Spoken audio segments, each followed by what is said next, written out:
CCN news एक पाऊल महाराष्ट्रासाठी। सर्व नागरिकांना कळविण्यात येते की दिनांक 26 डिसेंबर 2025 रोजी उद्या VBG रामजी योजना अंमलबजावणीबाबत सकाळी ठीक 11:30 वाजता विशेष ग्रामसभेचे आयोजन करण्यात आले आहे।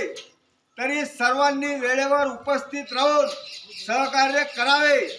तसेच गावातील सर्व महिलांना सूचित करण्यात येते की सर्व महिलांनी बचत गटामध्ये सामील व्हावे, अन्यथा शासकीय योजनांचा लाभ मिळणार नाही। बुलढाणा जिल्ह्याच्या खामगाव तालुक्यात ग्रामसेवकांकडून अजब फतवा काढण्यात आला। जवळपास 7 ते 8 गावांमध्ये दवंडी देत गावकऱ्यांना दिशाभूल करून वेठीस धरले जात असल्याचा धक्कादायक प्रकार उघडकीस आला आहे। बचत गटामध्ये समाविष्ट न झाल्यास लाडकी बहीण योजनेचा लाभ थांबवला जाईल, लखपती दिदी योजना मिळणार नाही आणि रेशन कार्ड मधून नाव कमी केले जातील। शिवाय इतर योजनाही मिळणार नसल्याची गावात दवंडी दिली जात आहे। खामगाव तालुक्यातील फतेपूर, लाखनवाडा, पळशी खुर्द, संभापूर, शहापूर या गावामध्ये ग्रामसेवकांनी दवंडी दिल्याची माहिती आहे। बचत गटाचे काम करणाऱ्या ग्रामसखीकडून ह्या दवंड्या देण्यास भाग पाडल्याचे देखील सांगण्यात येत आहे।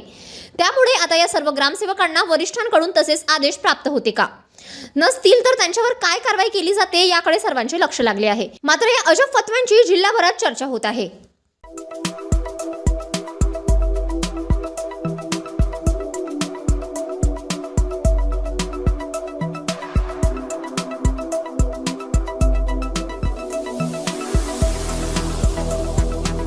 तसेच आपल्या भागातील महत्त्वाच्या बातम्या पाहण्यासाठी CCN न्यूज डेस्क चॅनलला सबस्क्राइब करा आणि बेल आयकॉन प्रेस करा।